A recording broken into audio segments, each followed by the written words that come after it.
For 3 years, Jannet Sylva was unable to eat, talk, or smile.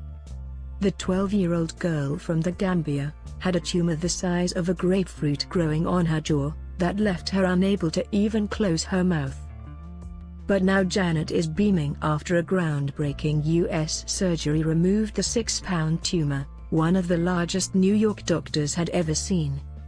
The mass had made her breathing so difficult that they were afraid she might die within a year if nothing was done. At a press conference on Thursday, surgeons revealed that recovery since the operation has gone smoothly and that Jannet can finally return home. Jannet was born in the Gambia and was a relatively healthy child. Her mother, Philomena, said Jannet didn't start complaining of mouth pain until she was 9 years old.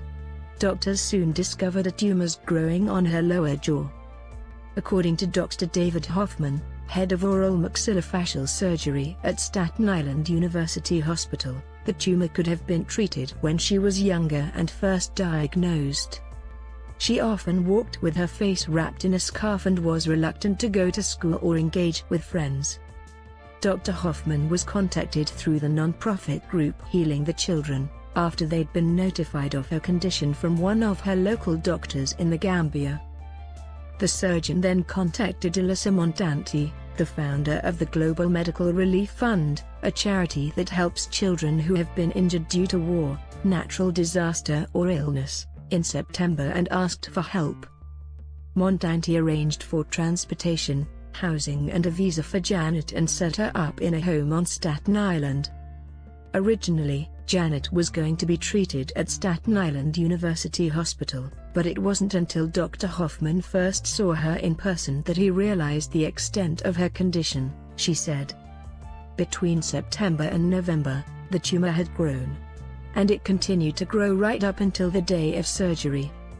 The medical reason behind Jannet's tumor is unknown.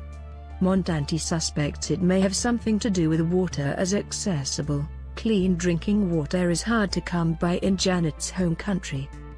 Doctors not only had to remove the tumor but also rebuild her jaw using part of a bone from her leg. Dr. Arman Kasabian said, "We don't have the luxury of operating on her 10 times. We have to try and get the most that we can out of just one operation." Finally, on January 16, Jannet underwent an approximately 12-hour operation surrounded by Dr. Hoffman's team of head and neck, pediatric, and plastic surgeons, as well as an interventional radiologist. After recovering in the ICU, Jannet underwent extensive therapy to learn and how to talk and eat again. "I am very happy and grateful because I have my daughter back," Philomena said. And Jannet is now smiling more than ever, and said the scarf she had worn to hide her face has been thrown away.